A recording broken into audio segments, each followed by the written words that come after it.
السلام عليكم. النهاردة هنعمل مع بعض طاجن البامية مع رز بشعرية، حاجة كده عظمة وطعمها حلو جدا جدا جدا. يلا بينا ندخل على الطريقة والتفاصيل ونقول بسم الله ونصلي على رسول الله عليه أفضل الصلاة والسلام. أول حاجة عملتها خالص بعد ما اشتريت البامية غسلتها غسلة كويسة جدا تحت المية الجارية، وبعد كده سبتها في مصفى تنشف، أو ممكن تعمليها على فوطة. المهم تنشف تماما قبل ما تقمعيها عشان خاطر المادة اللزجة اللي فيها ما تطلعش في ايدك. وبعد ما نشفت تماما تماما شلت منها قطع رفيعه خالص كده من فوق، والقمع بتاعها من تحت زي ما انتم شايفين كده. تمام. في الوقت ده انا حطيت بقى حله على النار وحطيت عليها زيت على زبده، ممكن سمنه بس، ممكن زيت بس، ممكن زبده على آه، ممكن زبده على زيت زي ما انا حطيت كده. انا مكتره سيكه كده، يعني الايدام بتاعها او الدهون بتاعتها عشان خاطر الحله الاستانلس.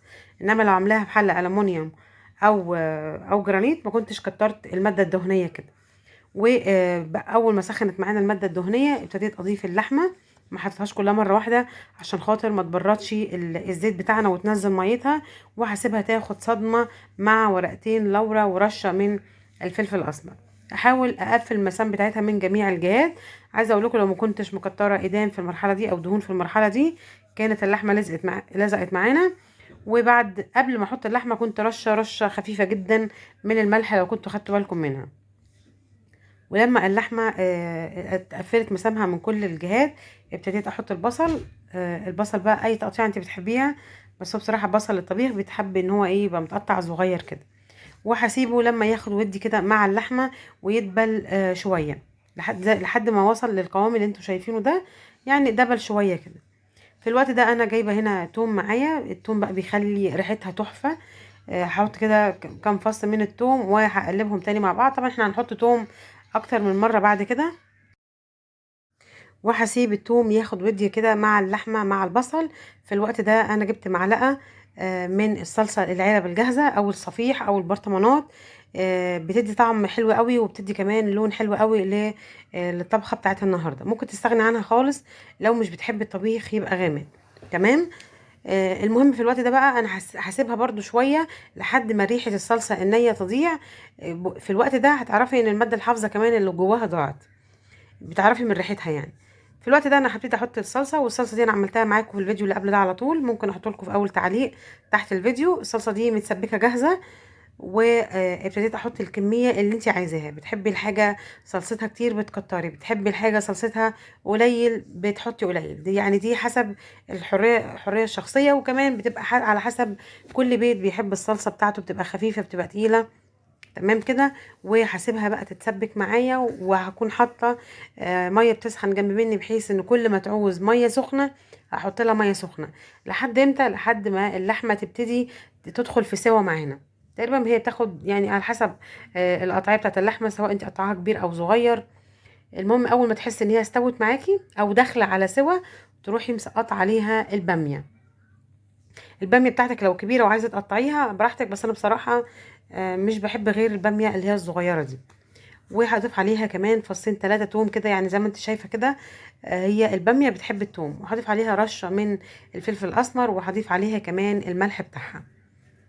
وهقلبها وهغطيها واسيبها من 10 دقايق لتلت ساعه على حسب حجم الباميه بتاعتك، او على حسب انت بتحبي الباميه سواها قد ايه. في ناس بتحب الحاجه بتبقى مستويه بزياده قوي فبتسيبيها وقت اكبر من اللي انا قلت عليه.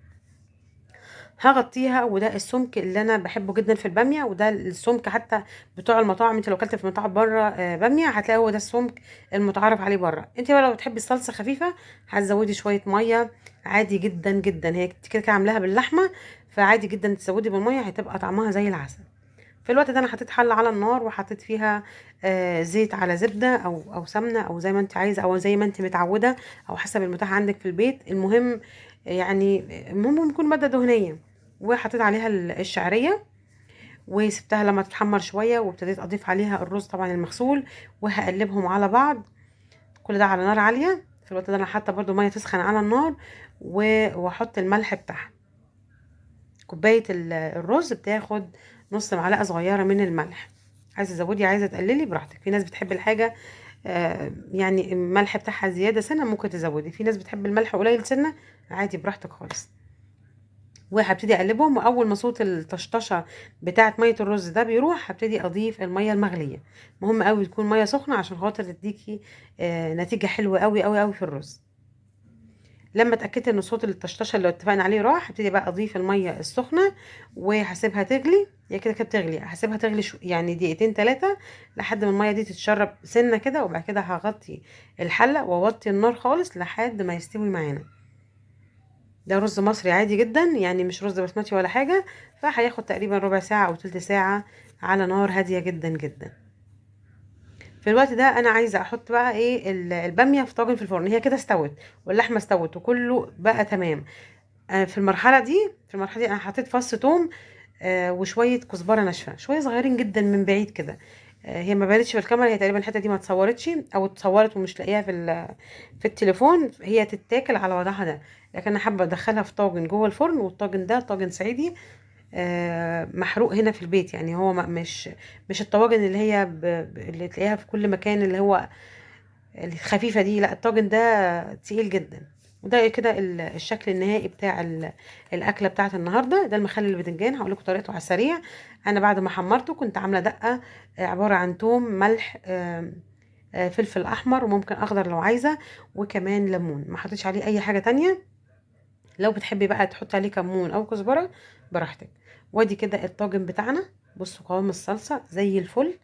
الرز بتاعنا استوى زي الفل. لو عايزه تقللي الشعريه عن كده بتقللي، وعايزه تزودي الشعريه عن كده بتزودي. الاكل اذواق يا جماعه، مفيش حاجه بتتعمل يعني خصوصا في الطبيخ مفيش حاجه اسمها مقادير ثابته في طبخه معينه. لا انت ممكن تعمليه من غير شعريه خالص. طبعا انتوا عارفين الطرق الكتير بتاعت الرز.